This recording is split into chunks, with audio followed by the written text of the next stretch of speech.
शहबाज शरीफ की वजारत उज़्मा खतरे में है। ये हरकत शहबाज शरीफ को बचाने के लिए की गई। स्पीकर के अमल पर शाह महमूद कुरैशी का रद्द अमल भी आ गया। तमाम अरकान के एक साथ इस्तीफे कबूल करने का मुतालबा कर दिया। कहा कि इन्हें डर है कि कौमी असम्बली में हम एतमाद के वोट का ना कह दें, इसीलिए इस्तीफे मंजूर किए जा रहे हैं।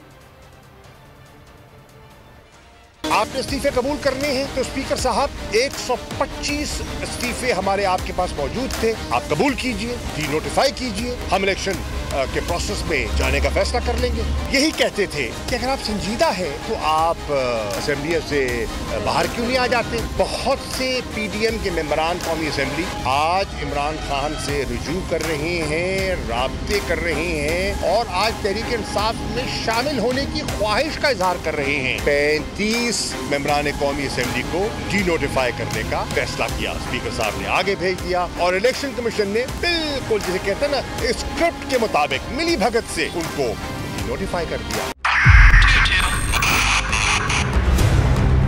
2022 बहुत सारे तोहफे भी देखे गया पाकिस्तान की आवाम को। पाकिस्तान की आवाम को एक तोहफा ये दिया कि आवाम को पता चल गया कि पाकिस्तान का मीडिया क्या है। साल 2022 में सबसे ज्यादा देखे जाने वाला चैनल बोल न्यूज रहा नंबर 1। हमने बहुत सारे शोज और ट्रांसमिशंस की, पूरा साल मुसलसल जदोजहद में निकल गया कि ये वोट ऑफ कॉन्फिडेंस के पीछे कौन लोग थे।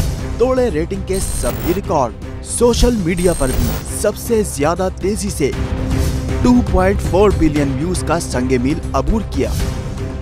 एंकर्स को भी आवाम में सबसे ज्यादा मकबूलियत मिली और सोशल मीडिया पर भी बोल रहा सब पर भारी। सब्सक्राइब करें और बेल दबाएं ताकि कोई खबर रह न जाए।